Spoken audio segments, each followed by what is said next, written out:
Hello दोस्तों और स्वागत है आपका इस बिल्कुल नए वीडियो में। आज के इस वीडियो में हम करने वाले हैं IAS इशिता किशोर जिनकी आई है AIR-1 इनकी आंसर कॉपी का रिव्यू। हम देखेंगे किस तरीके से इन्होंने अपने आंसर्स को दिया था और कैसे आप अपने आंसर्स को दे सकते हैं, ठीक है। और ये जो टेस्ट है इन्होंने आके दिया है कहाँ पे, दिल्ली राजेंद्र नगर में भाई जुगा सिंह स्कूल में। अच्छा, ये जो टेस्ट है ये है इनकी GS3 की कॉपी का, ठीक है, मतलब GS3 का टेस्ट है ये। और हम ऑलरेडी इनकी GS1 और GS2 के टेस्ट कॉपीज ऑलरेडी देख सकते हैं, वो दिखा चुका हूँ मैं अपने चैनल पे।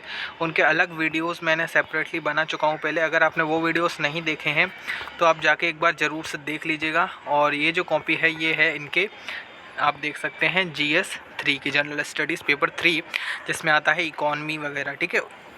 ओके, इकॉनमी, इंटरनल सिक्योरिटी, ऐसे ये वाले जो टॉपिक्स हैं इस वाले मतलब पेपर में आते हैं, ठीक है। सो स्टार्ट करते हैं। ये इकॉनमी से रिलेटेड क्वेश्चन है। Fiscal policy can be a key tool to reduce income inequality as well as make the poorest and the downtrodden a part of the country's growth story, discuss in the context of India. अच्छा, मैं हमेशा यार एक बात कहता हूँ कि जब भी आप क्वेश्चन पढ़ें यार UPSC के पेपर में पर्टिकुलरली, तो आप क्या कीजिए, जो उसमें जो जो पूछा गया है ना उसको आप अंडरलाइन कर लीजिए। अब उससे होगा क्या, जैसे किसी भी क्वेश्चन हो, कोई भी क्वेश्चन हो ना UPSC को, उसमें एक ही क्वेश्चन में और 2-3 चीज़ें पूछते हैं। तो अगर आप अंडरलाइन कर लेंगे जो जो पूछा गया, तो उससे होगा क्या कि जब आप एक बार आंसर कंप्लीट कर लेंगे, उसके बाद जब आप दोबारा जाके देखेंगे तो एक बार आप चेक कर सकते हैं कि क्या मैंने सभी पॉइंट्स का आंसर दे दिया, ठीक है। तो ताकि आपको कुछ भी छूटे ना आंसर में, ठीक है। क्योंकि अगर आप UPSC के टॉपर्स की बात भी सुनेंगे, जैसे पर्टिकुलरली इशिता किशोर की बात ही सुनेंगे, तो वो कहती हैं कि यार कि मैंने आंसर राइटिंग पर सबसे ज़्यादा फोकस किया कि मेरे को पेपर पूरा करके आना है। तो that is the main thing here, है ना। सो ग्रोथ, सो सबसे पहले हमने क्या किया, मैं हमेशा एक स्ट्रक्चर बताऊँ। देखो, हर क्वेश्चन का एक अलग स्ट्रक्चर होता है पर्टिकुलरली, ठीक है। अगर आपको कुछ एनालाइज करने के लिए बोला जाए तो आपको डेफिनेटली पैराग्राफ के फॉर्म में बोला जाएगा। किसी क्वेश्चन में आपको पॉइंट वाइज लिखने की ज़रूरत पड़ेगी। ये आप यार आपको खुद को समझना पड़ेगा इन चीज़ों को, ठीक है। अब कैसे आपको प्रेजेंट करना है ये मैं आपको बता सकता हूँ कि कैसे आपको प्रेजेंट करना है किसी आंसर को, ठीक है। अब इस क्वेश्चन में पहले हमने थोड़ा सा या तो हम इनको थोड़ा इंट्रोड्यूस करें किसी, या तो कोट की रेफरेंस को लेकर हम अपने पॉइंट ऑफ व्यू को रखें। जैसे इसमें लिखा है, growth without inclusion is meaningless, inclusion without growth is unsustainable, ठीक है। अब ये क्या है, ये क्या कहता है, this gives a pivotal role to fiscal policy in ensuring balanced development, ठीक है।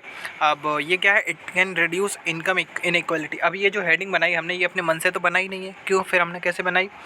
यहाँ पे क्या लिखा है आप देखिए, fiscal policy can be a tool to reduce income equality as well as make the poorest and the downtrodden a part of the country's growth story. इसको हमको क्या करना है, डिस्कस करना है। किसको, tool to reduce income inequality. अच्छा, नीचे आओ, हमने हेडिंग क्या बनाई है, रिड्यूस इनकम इनइक्वालिटी। यार देखो, हम जो भी हेडिंग्स बनाते हैं क्वेश्चन से लेते हैं, मतलब क्वेश्चन में जो पूछा गया हम बस उसी का आंसर देते हैं पॉइंट बाई पॉइंट, ठीक है। क्योंकि अगर आप कुछ भी अननेसेसरी लिखेंगे UPSC के एग्जाम में, then that is not going to be accepted there, ठीक है। It is not your board exam where you can write anything and you will be getting some marks, है ना। यार you are not going to get any marks, okay. और on the other hand you will be deducting your marks, ठीक है। सो क्या है इसमें देखते हैं। पहला इन्होंने पॉइंट लिखा, जैसे वेलफेयर एक्सपेंडिचर इन बजट, जैसे एग्जांपल दिया इन्होंने 2 लाख करोड़ फूड सब्सिडी। अच्छा, एक बात यार मैं कहता हूँ यार, UPSC के अगर आप आंसर में कुछ भी पॉइंट लिखो, अगर आप उसका आंसर दे देते हो ना यार, तो वो मतलब एग्जाम्पल दे देते हो ना, तो वो उस बात को एकदम पुख्ता कर देता है। क्योंकि UPSC में यार मतलब आप एक ऑफिसर बनने वाले हो, आप कुछ भी बातें एकदम, you can not throw anything in the air, ठीक है। आप कुछ भी बातें हवा में नहीं कर सकते हो। तो यहाँ पे अगर आप एग्जांपल दे देते हो, तो या फिर जो बात आप कह रहे हो वो किसने कही है, किसी का कोट है, तो उसका अगर आप नाम दे देते हो तो एकदम प्रूफ मिल जाता है उसको, ठीक है। और ये चीज़ें एग्जामिनर को भी काफ़ी एकदम अच्छे बहुत ज़्यादा इंप्रेस करती हैं, ठीक है। और जितना ज़्यादा आप अपने एग्जामिनर को इंप्रेस करेंगे उतना ज़्यादा डेफिनेटली आपको नंबर मिलने वाले हैं, ठीक है। अब जैसे include poorest and down trodden, अब ये इसमें देखो छोटे छोटे पॉइंट्स से, अगर कभी बड़े पॉइंट्स हो, मतलब देखो कभी भी किसी हेडिंग के अंदर आपको पॉइंट वाइज लिखना हो तो आपको क्या कीजिए, अगर बड़े बड़े पॉइंट है तो आप ऐसे पॉइंट बना के लिख दीजिए। अब जैसे यहाँ पे छोटे छोटे पॉइंट्स है, तो हमने क्या किया, बीच में हेडिंग डाली और उसमें एरो बना के हमने लिख दिया। इसकी जगह पे एक और चीज़ हो सकती थी, बीच में सर्कल बनाते, सर्कल के अंदर ये हेडिंग डालते, include poorest and down trodden, उसके बाद ये सारे पॉइंट लिख देते 5 पॉइंट। ये 5 पॉइंट यार देखो, ये क्वेश्चन बहुत ज़्यादा बेसिक है यार एक्चुअली, ठीक है, इसलिए मैं इस पर ज़्यादा जान ही रहा हूँ। इसमें देखो agriculture, tribals, minorities, women, old age, इसके बारे में आपको बस यार ये इनका लिख दो यार, एग्जाम्पल दे दो एक आध में, ठीक है। तो इसी तरीके से आप कर सकते हो यार अपने आंसर्स को। हम कोई रैंडम क्वेश्चन और लेके देखते हैं, नहीं तो आपको लगेगा कि यार एक ही क्वेश्चन दिखाया है ना। ये वाला देखें, चलो ये वाला देखते हैं। ये है question number 5। Given it's vast resources and technical expertise, India can play a key role in assisting the Pacific small island developing state. ठीक है, अब in dealing with the impact of climate change analyse, किस चीज़ के बारे में बात कर रहा है। This question talks about vast resources and technical expertise, India can play a key role in assisting the Pacific small island developing states, PSIDS। This is going to be the centre theme actually, I guess. ठीक है, सो देखते हैं किस तरीके से उन्होंने अपने answer को दिया है इस वाले को।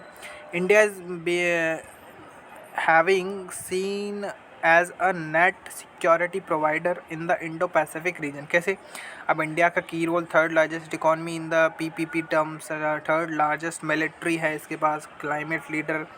ठीक है, अब इस तरीके से यार इसमें है। ठीक है, और जैसे एक और पॉइंट लिखा है, अप्रोच ऑफ वसुदेव कुटुंबकम, मतलब सबका साथ सबका विकास, मतलब वन अर्थ वन फैमिली वाली जो बात है, वसुदेव कुटुंबकम। ठीक है, असिस्टिंग PSIDS ऑफ रिसोर्सेज। ठीक है, अब ये जो हेडिंग थी वहाँ हमने हेडिंग कहाँ से ली, क्वेश्चन में से, असिस्टिंग PSIDS। या देखो role in assisting the Pacific, ये PSIDS लिखा है। ठीक है, इसी तरीके से यार करना होता है यार। UPSC का कुछ लोग यार मिथ बना लेते हैं। अच्छा, तो आपको आंसर राइटिंग जब भी स्टार्ट करने हो तो आप, मेरे क्या सजेशन है, आप पहले तो क्या करो, कंटेंट पूरा पढ़ो। कंटेंट करने के बाद फिर आप टॉपर्स की आंसर कॉपी देखो कि किस चीज़ की ज़रूरत पड़ती है आंसर राइटिंग लिखने के टाइम। मतलब आपको एग्जांपल्स की ज़रूरत पड़ेगी, आपको कुछ कोट्स की ज़रूरत पड़ेगी जो आप आंसर में यूज़ कर रहे होंगे, आपको डाटा की ज़रूरत पड़ेगी जो आप आंसर में यूज़ करेंगे। तो इन चीज़ों को फिर आप इकट्ठा कीजिए, उनके नोट्स बनाइए सेपरेट, स्टैटिक डाटा के, जैसे सेक्स रेशियो क्या है उसका आप डाटा में आप लिखिए अलग से, क्योंकि जब भी क्वेश्चन आएगा उस टॉपिक से पर्टिकुलरली तो आप क्वेश्चन आसानी से कर पाएंगे। ठीक है, तो हमारे चैनल को लाइक शेयर एंड सब्सक्राइब जरूर से करें।